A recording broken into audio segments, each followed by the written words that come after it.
Halo, assalamualaikum warahmatullahi wabarakatuh. Ketemu lagi dengan Ustazah Indah. Jadi, pertemuan kali ini kita akan membahas materi gagasan utama. Jadi, materi ini adalah materi tambahan karena materi dari teks eksplanasinya sudah semua ya. Kemudian untuk teks prosedurnya juga sudah. Jangan lupa untuk UTS-nya itu kalian mempelajari bab 1 sama bab 2 yaitu teks prosedur dan teks eksplanasi. Jadi kenapa saya memberikan tambahan gagasan utama sebagai materi tambahan, karena biasanya itu kan di dalam bahasa Indonesia di dalam pilihan ganda, soal-soal pilihan ganda itu disuruh mencari gagasan utama kayak gitu kan. Jadi sangat jarang sekali kalau seumpamanya di dalam soal-soal bahasa Indonesia kalian itu disuruh membuat teks eksplanasi atau teks prosedur. Nah, itu biasanya sangat jarang sekali pertanyakan seperti itu. Jadi biasanya kalau di dalam bahasa Indonesia itu soalnya disuguhi teks, kemudian kalian disuruh menganalisis. Nah, salah satunya yang pasti keluar, yang sering keluar, yaitu menentukan gagasan utama.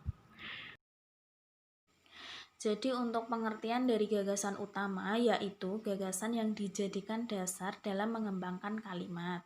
Jadi di dalam sebuah paragraf itu terdapat dua kalimat. Yang pertama itu kalimat utama, yang kedua adalah kalimat penjelas atau pendukung. Nah, gagasan utama itu letaknya ada di kalimat utama. Kalau kalimat utama itu bisa terletak di awal yang disebut dengan deduktif, kemudian bisa juga terletak di akhir yang dinamakan induktif, atau letaknya itu bisa di awal dan di akhir yang disebut dengan campuran. Untuk paragraf deduktif, kalimat utamanya itu ada di awal. Jadi kalimat pertama itu merupakan kalimat umum, pembahasan umum, kemudian setelahnya kalimat-kalimat yang lain itu adalah penjelasan khusus atau sebagai kalimat penjelas. Kemudian kalau induktif itu kebalikannya. Jadi kalau induktif itu kita menjelaskan tentang pembahasan yang khusus dulu, kemudian baru penjelasan yang umum, dan yang umum itu adalah gagasan utama. Nah, kalau induktif itu biasanya ditandai dengan kata jadi atau kesimpulannya seperti itu. Nah, kemudian kalau campuran itu bisa kalimat utamanya itu di awal dan di akhir. Jadi kalau seumpamanya kalimat awalnya itu ide pokok, nah kemudian penjelas, setelah penjelas itu seperti menegaskan kembali, tapi di situ juga berkaitan dengan kalimat yang awal tadi. Jadi dapat kita simpulkan, nah seperti itu. Jadi seperti kalimat utama yang di awal tadi.